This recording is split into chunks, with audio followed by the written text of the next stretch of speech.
Roma pasal 8 ayat 18 berkata demikian. Sebab aku yakin bahwa penderitaan zaman sekarang ini tidak dapat dibandingkan dengan kemuliaan yang akan dinyatakan kepada kita. Saya ulangi lagi ya. Sebab aku yakin bahwa penderitaan zaman sekarang ini tidak dapat dibandingkan dengan kemuliaan yang akan dinyatakan kepada kita. Paulus memberikan kita sebuah nasihat di dalam satu pengharapan.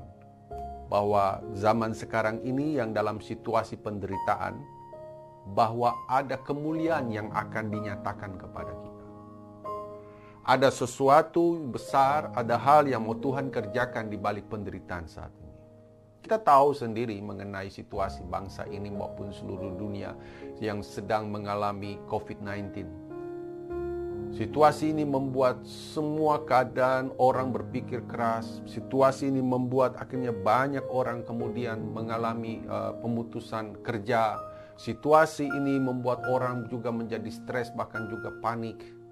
Situasi ini yang sedang melanda dunia bahkan diprediksi oleh Perserikatan Bangsa-Bangsa akan mengalami pemulihan nanti 2022. Situasi ini memacu para dokter dan para ahli untuk mempercepat, untuk mempersiapkan obat supaya bisa menangani akan virus ini. Penderitaan yang sedang dialami saat ini, Bapak Ibu Saudara-saudara sekalian, sekarang kembali tergantung kepada kita.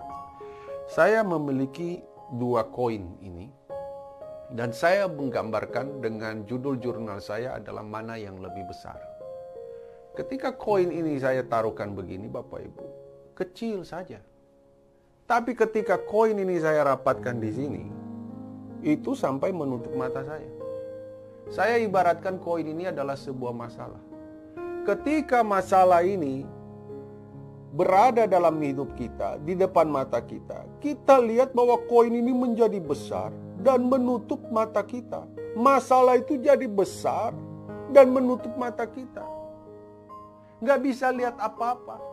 Tertunduk untuk melihat saja. Masalah demi masalah yang terjadi. Penderitaan demi penderitaan. Rasanya sulit untuk menjalani hidup ini. Tapi yang saya mau sampaikan begini. Kalau kita tarik persoalan ini, kita lihat ini sebenarnya kecil sekali. Ini hanya koin Rp1.000 Bapak Ibu. Kecil sekali masalah ini. Penderitaan yang kita alami zaman ini.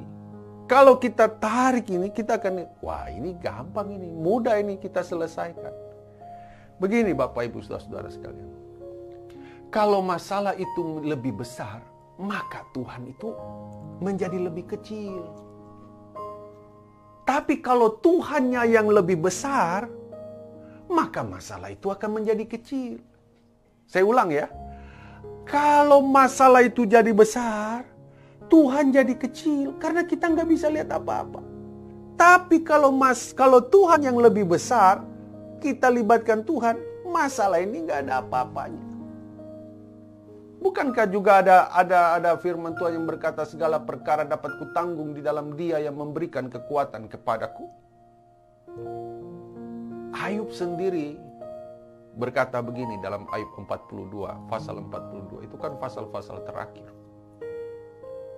Ayatnya yang kedua berkata begini, aku tahu bahwa engkau sanggup melakukan segala sesuatu dan tidak ada rencanamu yang gagal. Saya rasa saya belum dapat berita atau mendengarkan kisah di situasi COVID ini. Situasi-situasi seperti Ayub alami pada zamannya. Semua ternaknya habis. Anaknya 10 mati. Tinggal dia hidup sebatang kara. Tapi kalau dia bisa mengeluarkan sebuah statement, aku tahu bahwa engkau sanggup melakukan segala sesuatu. Dan tidak ada rencanamu yang gagal. Bagi saya itu luar biasa kalimat itu. Sehingga begini Bapak Ibu. Masalah ini tetap ada. Cuma mau lihat dari sudut pandang mana ini Bapak Ibu. Mau lihat kayak begini, dia jadi besar. Tapi kalau kita tarik masalah ini, kita akan lihat lagi. Plus kita andalkan Tuhan. Tuhan lebih besar dari segala-galanya. Itu lebih luar biasa. Dia tidak akan pernah tinggalkan kita. Tinggal kita datang kepada Dia. dan Dia akan memberikan kekuatan, damai sejahtera, dan hikmat-hikmat bagaimana kita berjalan bersama-sama dengan Tuhan. Jadikan Yesus lebih besar dari segala-galanya. Tuhan Yesus memberkati dan melindungi kita semua.